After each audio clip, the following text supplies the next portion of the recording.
আসসালামু আলাইকুম রহমতুল্লাহি ওয়া বারাকাতুহু। সম্মানিত প্রিয় মুসলিম ভাই ও বোনেরা, ইসলামী টিভির পক্ষ থেকে সকলকে জানাই আন্তরিক মোবারকবাদ। আজকে আপনাদের মাঝে আলোচনা করব ৫ ওয়াক্ত নামাজের সময়সূচি, তাহাজ্জুদ সেহরির শেষ সময়, ইফতারের শেষ সময়, নামাজের নিষিদ্ধ ওয়াক্তসমূহ, সূর্যোদয় সূর্যাস্তের সময়সূচি এবং প্রত্যেকটা জেলা বিভাগগুলো নামাজের সময়সূচি তুলে ধরব। তো আজকে মঙ্গলবার ৩১শে ডিসেম্বর ২০২৪ ইংরেজি, ১৬ই পৌষ ১৪৩১ বাংলা, ২৮শে জুমাদিউস সানি ১৪৪৬ হিজরি। ঢাকা এবং তার পার্শ্ববর্তী এলাকার নামাজের সময়সূচিগুলো তুলে ধরছি। তারপর অন্যান্য জেলা বিভাগগুলোর নামাজের সময়সূচিগুলো আপনাদের মাঝে তুলে ধরব। আজকে ঢাকা এবং তার পার্শ্ববর্তী এলাকার তাহাজ্জুদ এবং সেহরির শেষ সময় হলো ৫টা বেজে ১৫ মিনিটে এবং ইফতারের সময় হলো সন্ধ্যা ৫টা ২৫ মিনিটে। আজকে ফজরের নামাজের ওয়াক্ত শুরু হবে ৫টা ২০ মিনিট এবং শেষ হবে ৬টা ৩৯ মিনিটে।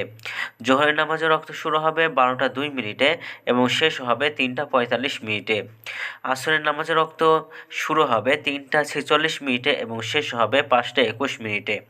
মাগরিবের নামাজের ওয়াক্ত শুরু হবে ৫টা ২৫ মিনিটে এবং শেষ হবে ৬টা ৪১ মিনিটে।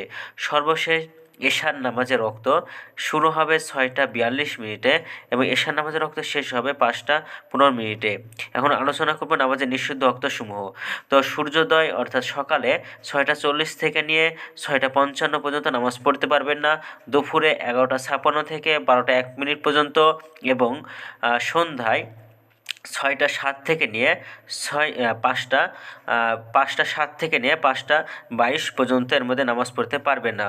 এবং আজকে সূর্যাস্ত যাবে ৫টা ২৩ মিনিটে এবং আজকে সূর্যোদয় হবে ৬টা ৪০ মিনিটে। এই গেল ঢাকা এবং পার্শ্ববর্তী এলাকার নামাজের সময়সূচি।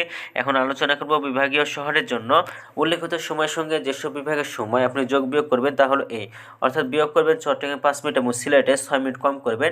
ঢাকা এবং পার্শ্ববর্তী এলাকার নামাজের সময়সূচি থেকে চট্টগ্রামে ৫ মিনিট এবং সিলেটে ৬ মিনিট কম করে গণনা করবেন এবং যোগ করবেন খুলনাতে ৩ মিনিট, রাজশাহীতে ৭ মিনিট, রংপুরে ৮ মিনিট, বরিশালে ১ মিনিট বেশি করবেন। ঢাকা এবং পার্শ্ববর্তী এলাকার নামাজের সময়সূচি থেকে এই বিভাগগুলোতে বেশি করবেন। তো আজকের ভিডিওটি পর্যন্তই ছিল। আর এই সূত্রগুলো নিয়েছেন ইসলামিক ফাউন্ডেশন থেকে। ভিডিওটি ভালো লাগলে অবশ্যই চ্যানেলটি সাবস্ক্রাইব করে পাশে থাকবেন। আসসালামু আলাইকুম ওয়া রাহমাতুল্লাহ।